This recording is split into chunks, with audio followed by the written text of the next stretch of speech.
Hey guys, welcome to Amutha civil construction. இந்த வீடியோவில் நம்ம பார்க்க போகிறது என்னன்னு பார்த்தீங்கன்னா, வீடு கட்டும்போது ஃபைபர் மெஷ் எதுக்காக யூஸ் பண்ணணும் அண்ட் இதை யூஸ் பண்ணுறதுனால என்னென்ன அட்வான்டேஜ், யூஸ் பண்ணாமல் இருக்கிறதுனால என்னென்ன டிஸ்அட்வான்டேஜ் அப்படின்றத பற்றி தாங்க பார்க்க போகிறோம். வாங்க வீடியோக்குள்ளே போகலாம்.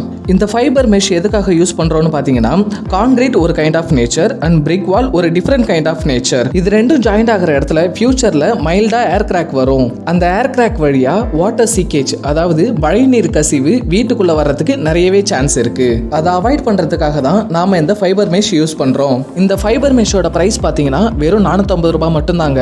ஆனா இதை யூஸ் பண்றதால நம்ம வீட்டோட அவுட்டர் வால் ஏர் கிராக் வராம சேஃபா இருக்கும். ஜெனரலா இந்த ஃபைபர் மெஷ் வீட்டோட இன்சைட்ல வச்சு மட்டும் தான் பிளாஸ்டரிங் பண்ணுவாங்க. ஆனா நாங்க இன்சைட் அண்ட் அவுட் சைட்லயும் இதை யூஸ் பண்றோம். இப்படி பண்ணும்போது நம்ம வீட்டோட வால் ரொம்பவே சேஃபா இருக்கும்.